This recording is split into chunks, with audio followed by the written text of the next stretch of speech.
President Duterte is already at The Hague. We are asking kung sino nagpadala doon sa kanya. Sino Yun ang tanong We're natin. trying to understand every step of As the I said earlier, everything was cleared with the DOJ. We are not bullying you, sir. Ha? We want the truth. Sino nagbigay sa'yo ng order? Sir, my order is to serve, the order that I received from the Chief of the Philippine National Police is to serve the warrant and ensure his delivery to the 250th Wing, to the team that will deliver him to The Hague. On the nuances of the higher authorities, I may not be privy to that information. Okay. Hanggang doon lang sa 250. Sino nagpadala sa kanya sa aeroplano? Nagpasakay sa aeroplano? The order for me, sir, is to deliver him to the team that will deliver him to The Hague. And Sinong team na yun? Na-establish naman natin, sir, that it is done by the Interpol. Interpol. Sinong Interpol doon? Sinong Interpol doon? Si Ambassador Lacanilaw? Kanila o nag-order sa'yo na isakay sa aeroplano? Sir, I think we have already established. Yung order ko is for me to deliver him to the 250th Wing and deliver him to the team. Okay, nandun na siya sa 250th Wing. Ngayon, pinilit mo siyang ilabas. Nakita ko pa yung matanda, humawak sa lamisa. Ayaw siya magpadala sa'yo. Ayaw niyang sumakay sa aeroplano. Sino nag-order sa'yo na isakay sa aeroplano? Sino nag-order sa'yo? Can I defer the questions, sir? The answer to the questions to the SOJ, considering that I have a team you of are the one there. Wala si SOJ doon. Ikaw ang nagkarga sa kanya sa aeroplano. Kaya tinatanong kita, who gave you the order? Still, sir, I take my orders from the Chief of the Philippine National Police. So, Chief PNP, you give the order to have former President Duterte board the plane? Ma'am, I think that from the very beginning, the DOJ's advice was sought on every step of the way. Yes, sir. And we gave the clearance to serve the warrant Yes, sir. of arrest. I am asking them because they are on the ground. Sila ang nag-implement doon. Kaya, Chief PNP, you give the order to sa ADG? The order to the CID is really to assist the PCTC when it comes to arrest po. So, sino nagbigay ng order kay General Torre na ipasakay sa aeroplano? It's always the guidance that ang ano po namin is really to assist ang PCTC po. Kaya nga. Oh, PCTC. Were you the one who ordered the boarding of President Duterte sa aeroplano? General Alcantara, please. Mr. Senator, Madam Chair, I've said from time to time that my mandate is to coordinate our law enforcement agencies to comply with requirement of the Interpol. Correct. I believe you, sir. Coordination ka lang. Coordination ka lang. Pero sinabi ni General Marvel na ikaw daw nag-order sa kanya. That is the limit of my power. Yeah. But according to General Marvel, ikaw daw nag-order sa kanila na isakay sa aeroplano si Pangulong Duterte. And that is the limit also of my authority. That's my mandate. My mandate is to coordinate, disseminate. So, for the record, hindi ka nagbigay ng order kay General Marvel na isakay siya sa aeroplano? Hindi. For the record. For the record, I am not the authority to order the arrest, to order the boarding of the plane. Categorically, did you or did you not give the order to General Marvel? No. No. So, General Marvel, are you lying? Sir, I'm not lying, but I just want to have the executive privilege po regarding this matter. This Ay, nandito na tayo eh. Executive privilege ka dyan. Bakit naging executive privilege? Kanina sinabi mo, PCTC ang nagbigay ng order. Ngayon, mag-executive privilege ka. Kung sino-sino na tinuro mo. That's why we didn't want to attend the last hearing because this is what we were expecting, ma'am. We didn't want to be bullied into a position. No, we're not bullying you, sir. We're not I bullying think you, sir. We're not bullying you, sir. You're trying to make people admit something that they will not admit. And executive privilege is a valid excuse. You've got to answer any question. President Duterte is already at The Hague. We're asking kung sino nagpadala doon sa kanya. Sino nag-order? We're trying to understand every step of As I said earlier, everything was cleared with the DOJ. We are not bullying you, sir. Ha? We want the truth.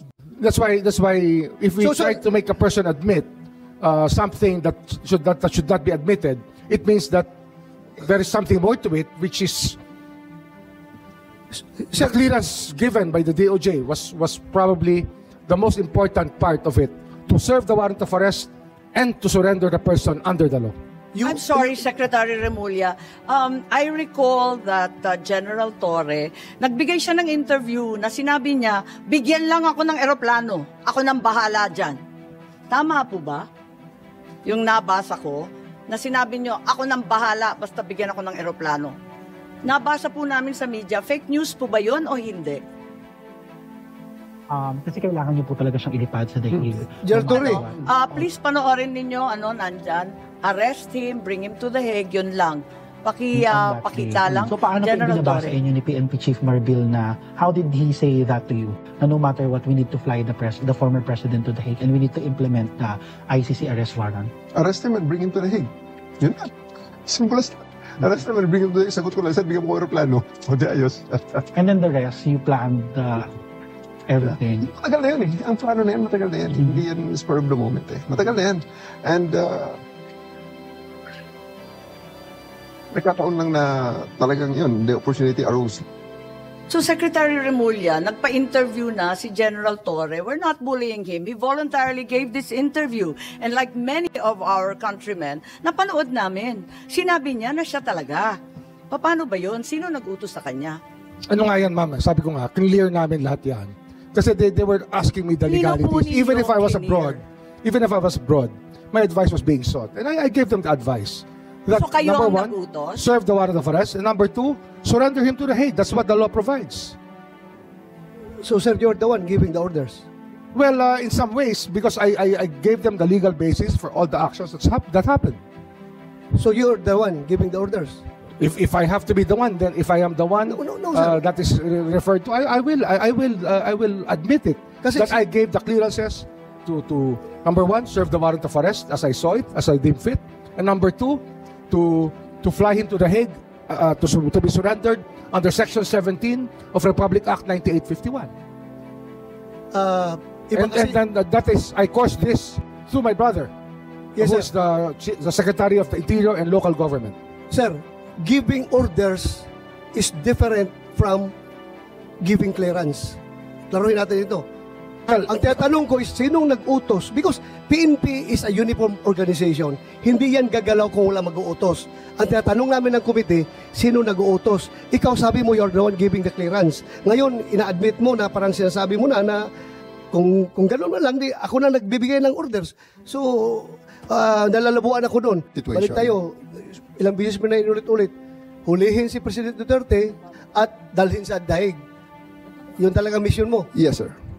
Sino nag-order sa'yo? The Chief of the Philippine National Police, sir. Obstruction of justice ang sinasabi ninyo tungkol kay Attorney Delgra at kay E.S. Medialdea, pero hindi na inaresto si Attorney Delgra. Tama po ba? Kasi sumakay na si PRRD sa eroplano. Yes, ma'am. Kung tutuusin, hindi na kailangan magbuhat ng kamay, magkaladkad, hilain. Kasi sumama naman pala eh. After I made it very, very clear that the escalation of yung aking pag-i-insist na sumunod sila sa aking sinasabi na sumakay si Presidente sa aeroplano, ay talagang nakita nilang desidido at determinado tayo doon. So, in Disidido fairness kayo naman, hanggang sa nananakot kayo, nagbabanta kayo, nanghihila na kayo, physical na yung hawak ninyo. for whatever it's worth, ma'am, wala namang umabot. And I would like to give credit to Attorney Delgra and to the former President na hindi na umabot sa ganong level sapagkat sila naman ay sumunod na, si former President ay sumunod na at sumakay sa aeroplano after all those things happened. Pero napakaliwanag sa ating revised penal code, sa obstruction of justice, napakaliwanag rin sa manual ng PNP na dapat walang force, violence, threat, intimidation, or other means to vitiate the free will of the arrested person. So, bawal pa rin yun, di ba, sa manual ninyo? Bawal talaga yung paggagamit ng dahas, pananakot, pambabanta. Bawal yun eh. Ma'am, the word there is reasonable force. Ang bottom line ng context ng lahat ng yan ay reasonable force. Was it reasonable given that Attorney Delgra was just sitting there and saying that Article 59 should apply? Bawal ba magsalita? Tapos na yung panahon na yun, ma'am, ng pagkipag-argumento. Sinabi ko rin sa kanila dyan, ma'am, kung hindi nila sinabi dyan sa... Sino nagbigay ng taning? Ba't nagmamadali? Sa mga video na Palagay ko gabi-gabi na ang yan, mga ma'am, no? karapatan walang taning. Ang sabi ko nga dyan, ma'am, is, again, I will reiterate it to this forum, hindi ito ang lugar para tayo makipag-argumento sa batas. Ito ay panahon na ini-implement namin ang warrant at dapat sumakay na si PRRD sa eroplano. Kung may reklamo kayo, asuntuhin nyo na lang kami. And again, I would like to reiterate that standpoint na I do believe personally that everything that I did was within the ambit of the law, and kung may magreklamo man, kung may mga tao mga nasaktan, they are always welcome to file the appropriate charges in the proper forum, and so that we can discuss Sa anumang about it. pamamaraan, We basta can- maaresto mo. Parang ganun ang sinasabi. As long as there is reasonable force, we use reasonable force. And yun nga sinasabi namin kung andito si Senator Bato, alam yan, lecture yan ang force continuum. Yun ang basically force continuum is the one that mandates yung Force continuum mo palapad ng palawak. Sabi ko, di ba sabi mo, ang mission mo, arestuhin lang ang dating Pangulo. Bakit pati si E.S. Medialdea, si Attorney Delgra, hindi naman bahagi ng mission mo yon? Di ba escalation na to ng mission? Lumawak na lang ng lumawak. Pati yung iba, dinamay-damay na wala namang kinalaman doon. Inaresto na, kinaladkad na, tinakot na. Tama ba yun? nakita nyo naman, ma'am, si Attorney Delgra palang hinawakan ko, bigla lang pumasok na si Kitty. Lalo na siguro pag andyan sila at pinatayo na ang presidente at dali Ako na sa naman, plane. General, sasabihin nyo sa akin, takot ka sa babae. Escalation of force lang, ma'am, ang tama lang namin. Tama Kahit lang sa na babae? yung appropriate force lang.